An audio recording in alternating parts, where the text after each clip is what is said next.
Hello everyone, welcome back to our channel Book Study with अनु। आज हम class 9th के bee hive English text book की second poem wind, इसके hard words के meaning Hindi में समझने वाले हैं। साथ ही पोएटिक डिवाइसेस के बारे में भी पढ़ने वाले हैं। पिछले वीडियो में हमने इस कविता की हिंदी में समरी पढ़ी थी। अगर आपने ये वीडियो नहीं देखा होगा तो डिस्क्रिप्शन में लिंक दी गई है, आप इसे बाद में देख सकते हैं। हमारा फर्स्ट वर्ड है विंड। विंड यानी पवन या हवा। ब्लोज मतलब बहना। स्ट्रॉन्गली यानी तेजी से। कॉजेस यानी कारण। डिस्ट्रक्शन मतलब विनाश। सॉफ्टली यानी तेजी से। ब्रेक यानी तोड़ना।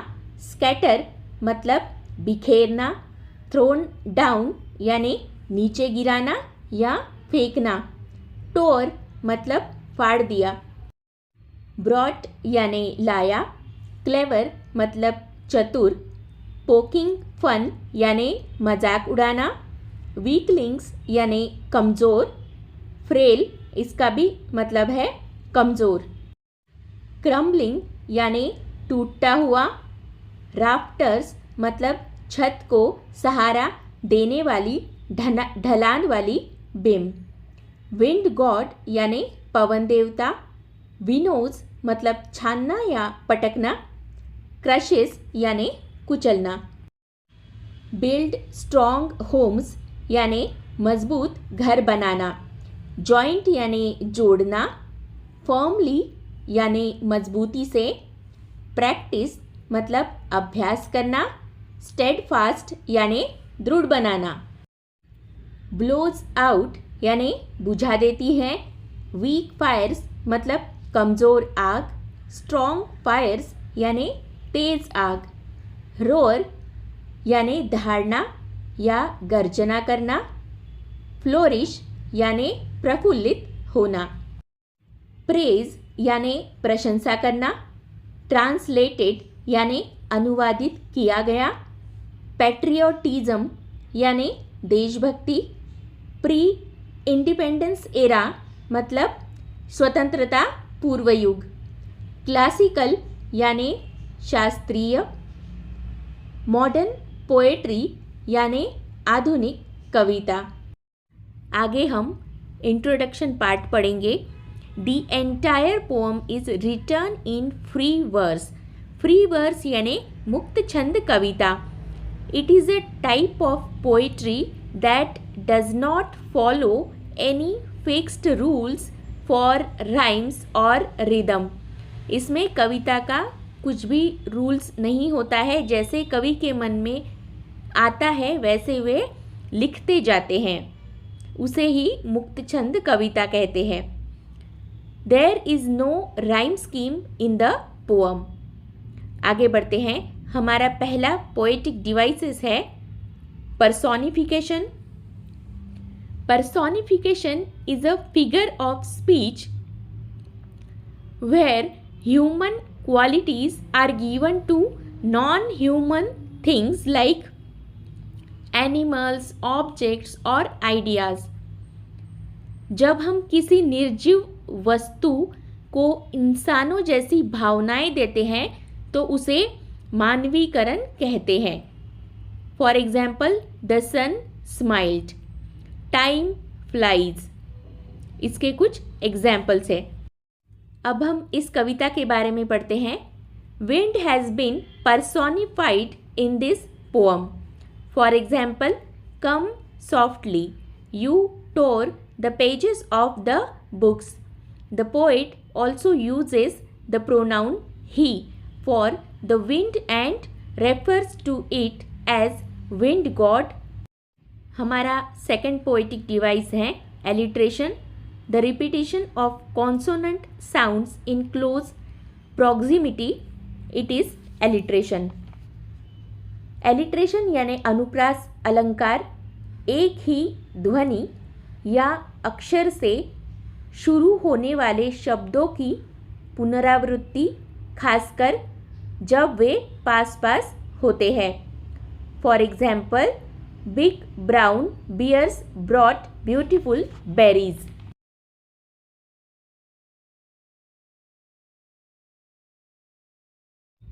अब इस पोअम के एग्जाम्पल्स देखते हैं।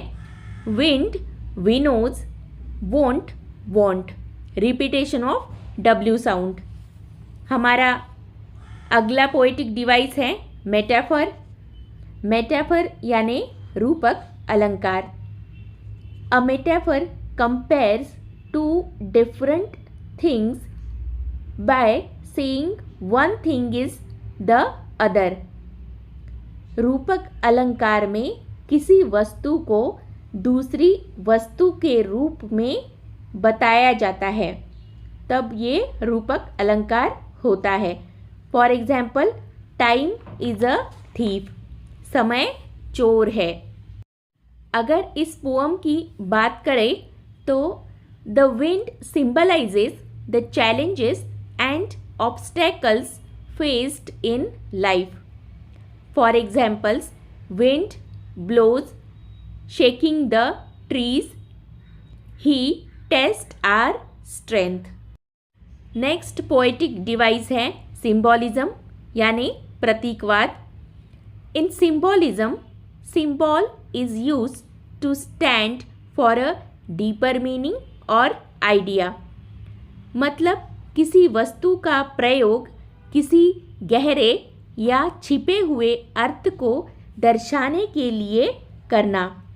For example, Dove is a symbol of peace, यानी सफ़ेद कबूतर शांति का प्रतीक होता है। अगर हम इस पर्टिकुलर पोअम की बात करें तो the poem uses the wind as a symbol for challenges, the weak fires as a symbol for people with weak will, and strong fires as a symbol for people with strong will. Next is anaphora.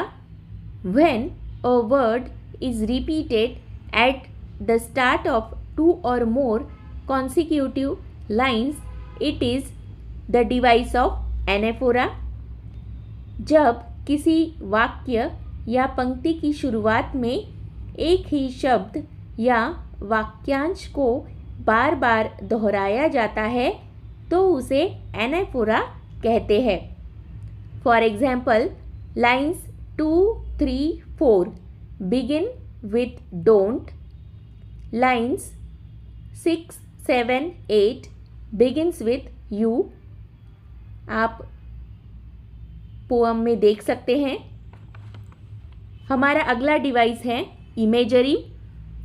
Imagery means using descriptive language that appeals to our 5 senses to create vivid pictures in readers mind.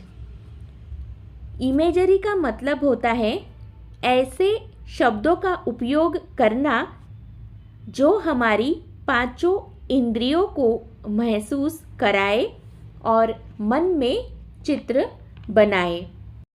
Vivid imagery is used to depict the wind's power. Phrases like uprooting trees, crumbling houses, and standing tall create a strong visual impact. In lines को देखने के बाद हमारे मन में जब चित्र सामने आता है तो उसे इमेजरी कहते हैं।